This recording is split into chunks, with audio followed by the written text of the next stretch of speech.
रज़ा साहब, शंघाई ताउन तंजीम से मतलूबा हिमायत ना मिलना या वो कुछ ना मिलना जो भारत चाह रहा था, रूस और चीन अमरीकी इजारादारी कबूल करने को तैयार नहीं। हमने हालिया दिनों में भी देखा उन्होंने अपनी पोजीशन वाजे की जब ईरान और इसराइल का इशू चलता। ग्लोबल साउथ अमरीकी इजारादारी खत्म करने में क्या भारत को रुकावट तस्वुर कर रहा है?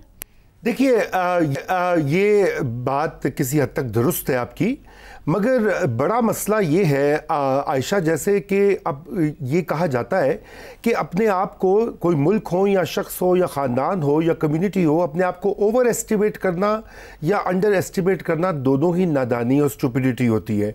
हिंदुस्तान ने ये किया कि उनके पास चूँकि एक नई जिसे कहते हैं कि दौलत वो आई, फॉरेन रिजर्व्स ऊपर गए, एक्सपोर्ट्स गई, फॉरेन कंपनी ने आके प्लांट्स लगा ली, तो उन्होंने समझा कि वो तो अब दुनिया की सुपर पावर बन गए हैं। और यही मुगालता जो है उन्होंने अपने 1.5 अरब आवाम के सर में भी जो है वो डाल दिया कि जी हम कोई बहुत बड़ी सुपर पावर हैं। हकीकत ये जो है वो ये है कि अभी हिंदुस्तान का सुपर पावर क्या, रीजनल पावर ही नहीं है।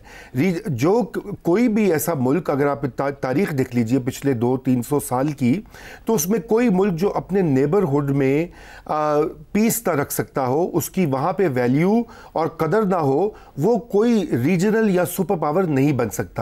तो हिंदुस्तान को इस वक्त ये सबसे बड़ा मसला लाहक है। और ये जो रिसेंट पाकिस्तान के साथ जो जंग भी हुई और उसके बाद जो सफारती तन्हाई आलमी लेवल के ऊपर हिंदुस्तान ने एक्सपीरियंस किया और अभी तक वो रोध हो रहे हैं, उससे उनको अब ये वाजे हो जाना चाहिए कि जब तक वो इस खित्ते में अपने ताल्लुकात ठीक नहीं करते, खुसूसन पाकिस्तान के साथ, और मुज़ाकरात की टेबल पे नहीं आते, तो वो उनको इसी तरह से जो है वो सामना करना पड़ेगा हजीमत का।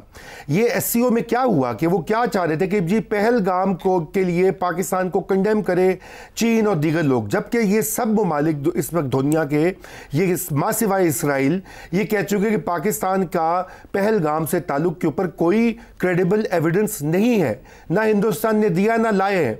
तो ये तो इस वक्त उनकी जो मैं ना मानूं और वो जो जिद है उसका शख्साना वो भुगत रहे हैं। लेकिन उसके बरक्स पाकिस्तान का जिक्र डोनाल्ड ट्रंप भी कर रहे हैं बारहा, पाकिस्तान को ब्रिक्स में दावत भी दी जा रही है, पाकिस्तान की एससीओ में एक जगह बन गई है। और मैं समझता हूं कि पाकिस्तान अगर अपनी सिफारतकारी और अपनी मैशत की तरफ तवज्जो दे तो यकीनन जो आपने कहा कि ग्लोबल साउथ या जनूबी साउथ या इनको तरक्की पजीर अकवाम कहा जाता था, पाकिस्तान उसमें एक बहुत बड़ी पावर और एक बहुत तवाना आवाज बन के उभर सकता है। मगर यहां पे 2-3 ऐसे मसाइल हैं जो कि मैं समझता हूं उसकी तरफ भी तवज्जो होनी चाहिए। हिंदुस्तान को तो हमने बैश कर लिया, लेकिन अब जरा अपने बैकयार्ड की तरफ भी देखें। तो सबसे पहले तो हमारी जो माशी कमजोरियां हैं उसका कुछ जिक्र शहजाद साहब ने भी किया, उसके ऊपर जो है बहुत ज्यादा तवज्जो देने की जरूरत है। हमारा ग्रोथ रेट अभी भी कमजोर है और आजकल दुनिया की वो कौमें मजबूत होती हैं जिनकी मईशत जो है वो मजबूत हो, जिनके लोगों को खाना मिले, नौकरी मिले, रोजगार मिले, सेहत तालीम मिले। नंबर 1। नंबर 2, पाकिस्तान की सिफारतकारी जिसके ऊपर तवज्जो हमारी नहीं रही। अभी इस हालिया क्राइसिस में हमें यह दिखाई दिया कि हमने अपना डेलीगेशन भेजे, सिविलियंस को आगे भेजे, जो बेस्ट एंड ब्राइटेस्ट माइंड्स हैं उनको आगे किया। 2019 में हम क्या कर रहे थे, कहां थी हमारी गवर्नमेंट जब इंडिया ने कश्मीर को हड़प कर लिया और यहां पे 70 साल से कश्मीर कश्मीर करके हमने कितनी जंगें लड़ी। और वो उस वक्त हमारा मौकफ बिल्कुल उस वक्त हमें चाहिए था, हम ये सिफारतकारी करते, लेकिन उस वक्त की गवर्नमेंट ने नहीं किया। अल्लाह जाने, उनसे पूछ लीजिएगा जब आपको मौका मिले। और तीसरी चीज ये कि अपने घर की सफाई, भल सफाई जिसे कहा जाता है, FATF में पाकिस्तान ने बहुत कुछ अचीव किया है, दुनिया उसकी मोतरफ है। एंटी मनी लॉन्ड्रिंग हो, टेरर फाइनेंसिंग हो, इंतहा पसंद तंजीमें हो, लेकिन अब उसका एक जायजा और लेना पड़ेगा और बिल्कुल एब्सोल्यूट सफाई करनी पड़ेगी ताकि किसी में यह हिम्मत या जुर्रत ना हो कि वो पाकिस्तान की तरफ उंगली उठा सके, ना हिंदुस्तान, ना अमेरिका, ना कोई और मुल्क। तो ये हमें यहां भी तवज्जो देनी है। और जाहिर बात है आलमी सतह के ऊपर जो कुछ हमारी गवर्नमेंट और इस्टेब्लिशमेंट इस वक्त कर रही है, फील्ड मार्शल भी इसमें बहुत एक्टिव है, तो ये मिलजुल कर हमें अपना जो है आवाज भी बनना है, लोगों की तर्जुमानी भी करनी है और अपना घर मजबूत करना है। दुरुस्त हो गया, मतलब समझ तो नजर आ रही है, लेकिन वो जो भल सफाई की कह रहे हैं वहां बड़ी तवज्जो की जरूरत है, वो जो गवर्नेंस है। खैर ज़ैगम साहब आपकी जानिब आऊं, अभी ऊपर शहजाद साहब ने जब नॉन अलाइन मूवमेंट का जिक्र किया, भारत उसका हिस्सा रहा, मगर अभी हम देख रहे हैं ईरान इसराइल जंग में भी, मतलब हमारे वाली के बाद अगर यहाँ देखें तो अहम मुल्कों ने अपनी पोजीशन वाजे की। रूस, चीन, शिमाली कोरिया, पाकिस्तान सब ईरान के साथ खड़े थे, भारत जाके खड़ा हुआ है इसराइल और अमेरिका के साथ। भारत की इस वाजे पोजीशन ना होने पर, मतलब ईरान के साथ भी ताल्लुकदारी अच्छी रही है, उसको काफी क्रिटिसिज्म मिला। सवाल आपसे ये है कि जो मोदी की इस वक्त पॉलिसीज हैं, प्रो इसराइल पॉलिसी, ये क्या टेक्नोलॉजी के हुसूल के लिए है या सिर्फ मुस्लिम दुश्मनी नजर आती है?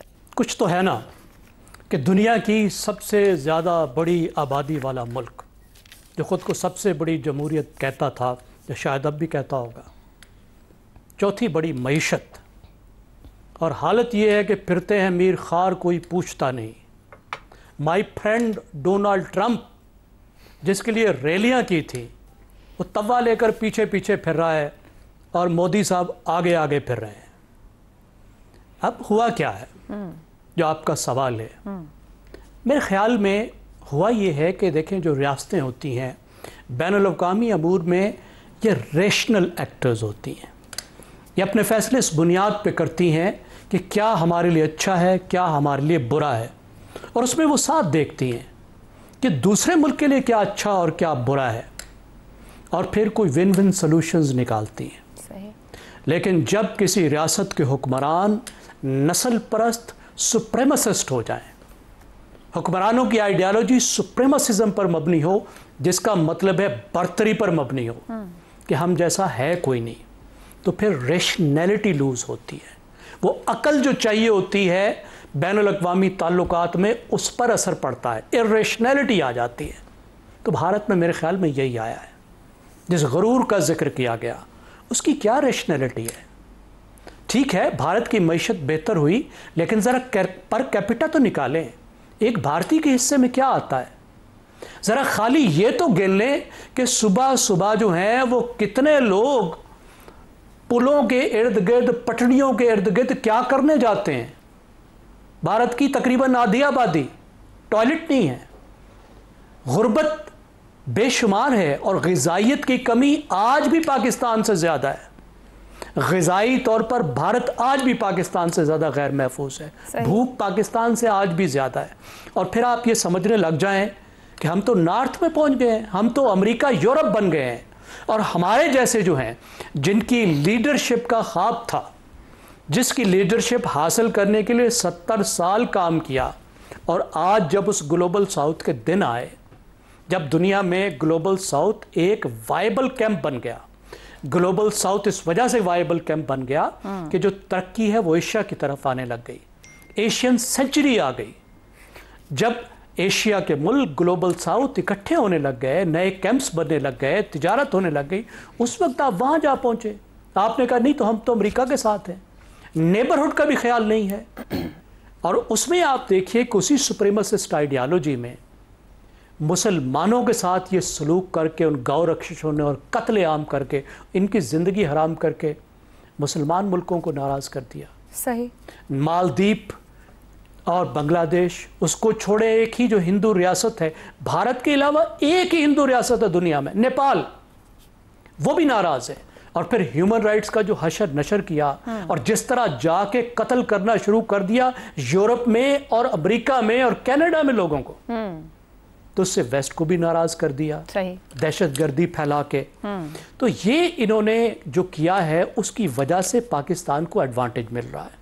पाकिस्तान ने रेशनल एक्टर के तौर पर काम किया है, पाकिस्तान ने अलायंसेस बनाए हैं, इस अरसे में कोई गरूर नहीं दिखाया। और चीन के साथ अगर अलायंस था तो फिर वेस्ट के साथ भी इसको बैलेंस किया, जो बहुत बड़ी बात थी, जो आपको डोनाल्ड ट्रंप कहता हुआ नजर आया। मुसलमानों के साथ भी हमारी दोस्ती है, लेकिन चैलेंजेस यही हैं। भारत बहुत बड़ी इकानमी है, ठीक, हमें अपने आप को माशी तौर पर मजबूत करना होगा। साइंस, टेक्नोलॉजी, तालीम, ह्यूमन डेवलपमेंट, बिल्कुल ठीक है। ये सिर्फ हम इस खुशी में नहीं रह सकते, इस खुशी में नहीं रह सकते कि इस वक्त हमें डिप्लोमेटिक कुछ फ़ायदे हुए हैं।